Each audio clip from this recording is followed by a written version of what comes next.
Perdebatan teorinya adalah bagaimana debtism itu, paham tentang utang itu, disebut dalam posisi dolarisasi. Dolarisasi itu kemudian dilawan oleh Cina. Cina melawan dengan 3 kebijakan. Kebijakan pertama adalah Cina tidak ikut Bank Dunia. Sehingga mereka mendirikan apa yang disebut dengan New Development Bank. Ya, tujuannya mengurangi beban rupiah, beban dolar posisinya. Yang kedua, Cina mengatakan kami akan meninggalkan Washington Consensus. Indikatornya sederhana, kami tidak lagi menggunakan dolar. Sehingga untuk Asia mereka mendirikan Asian Infrastructure Expansion Banking. Untuk bukan saja melawan yang namanya Asian Development Bank, tapi untuk melawan yang namanya beberapa kekuatan dolarisasi tadi, karena mereka mengganti apa yang disebut dengan, kalau pakai istilah moneter, bilateral swap. Jadi mereka cuma bicara misalnya Indonesia dengan Korea, Indonesia dengan Singapura, Indonesia dengan Malaysia, Indonesia dengan Cina. Itu rupiah dengan Singapura dolar, Rusia dengan ringgit, Rusia dengan rupiah dengan baht, Rusia dengan yen renminbi misalnya. Mereka cuma pakai itu.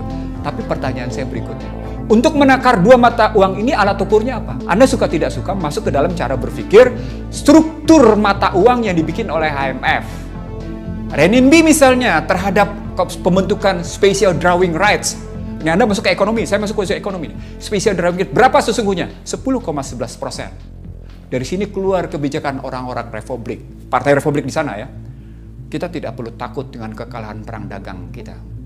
Karena pasar uang, pasar modal, pasar utang, baik surat utang negara maupun surat utang kuasa tetap berbasis dolar. Apa artinya?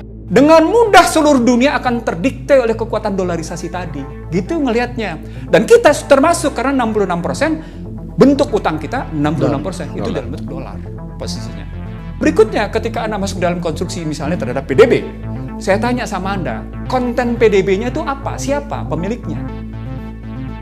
Jadi kita tidak bisa hanya bicara PDB 7,07% dan dibandingkan dengan yang namanya utang 40,49%. Saya bicara di Komisi 11, saya bicara pada BPK, saya bicara pada Komite 4 DPD, saya bicara pada teman-teman wartawan di Media Center DPR. Saya mengatakan, ini 2015 saya ngomong, utang Indonesia menuju ke arah lampu merah.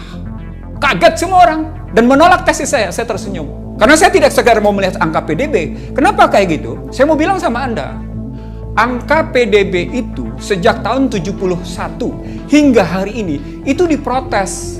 Kenapa? Karena PDB itu dari aspek trickle down effect saja, ya, dari aspek trickle down effect saja, ya posisinya itu sudah salah. Trickle down effect, efek menetes. Jadi yang menguasai di atas siapa dong? Jadi artinya saya ingin mengatakan rumus PDB-nya saja dikoreksi. Asal Anda tahu, salah satu bentuk koreksi paling mutakhir dilakukan oleh Joseph Stiglitz. Ketika melihat kegagalan Amerika, dan kemudian Stiglitz menulis buku dengan bagus sekali. Ada 2 buku yang ditulis oleh Stiglitz. Pertama yang namanya Free Fall. Di dalam Free Fall itu Stiglitz menunjuk terjun payungnya, terjun bebasnya Amerika ketika menghadapi perang dagang dengan Cina dan akhirnya perang krisis keuangan, global financial crisis. Dan dia bilang, ini bukti sesungguhnya teori PDB itu salah. Teori PDB itu tidak tepat. Dan ini perlu dikoreksi. Sesungguhnya Stiglitz cuma sekedar mengutip kritik pada tahun 70-71 yang melahirkan Nixon Shock.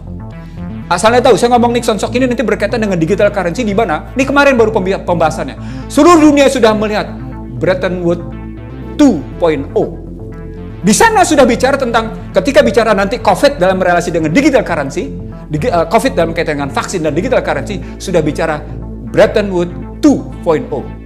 Saya ingin mengatakan betapa saya update atas posisi itu, ya posisinya. Bahkan nanti masuk ke dalam posisi bagaimana mengatasi kegagalan PDB dalam pertarungan pemikiran di Amerika, posisinya. Baik, saya terusin dengan PDB. Jadi tahun 70-71 sudah dilihat kegagalan pemikiran PDB. Saya pernah munculkan di Metro TV dalam rangka menghadapi pemerintah.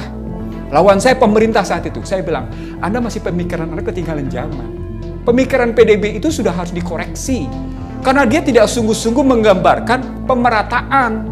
Anda cuma bicara pertumbuhan, tapi PDB sendiri mengakui yang dimunculkan adalah trickle down effect. Ginanjar Kartasasmita ketika menjadi Menteri Soeharto sudah menyebut teori tetes efek menetes itu gagal. Saya ingin mengatakan sama Anda, Indonesia terlampau mudah menyelesaikan utang sepanjang Anda punya harkat martabat membangun bangsa ini.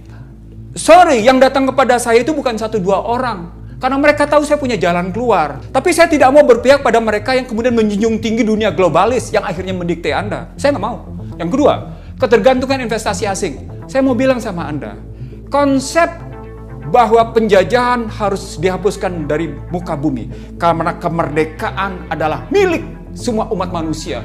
Itu berarti Anda harus menghentikan investasi asing dan perdagangan bebas. Ada data saya berikutnya. Investasi asing itu dan perdagangan bebas itu 5I. Dia merupakan bentuk invasi, dia merupakan bentuk intervensi, dia merupakan bentuk infiltrasi, dia merupakan bentuk intimidasi, dia merupakan bentuk inflasi. Mau saya buktikan? Sederhana sekali.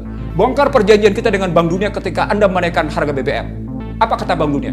Cabut subsidi. Marah masyarakat, bayar. Media bayar, kaum kritis bayar. Itu disebut dalam perjanjian bangsa Indonesia, Menteri Keuangan dengan yang namanya Bank Dunia. Kalau Anda tidak lakukan, Anda akan terkena inflasi. Kenapa ada penjelasan inflasi?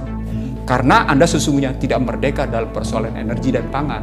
Dalam teori, ketika Anda punya ketergantungan impor, disebut dengan cost push inflation.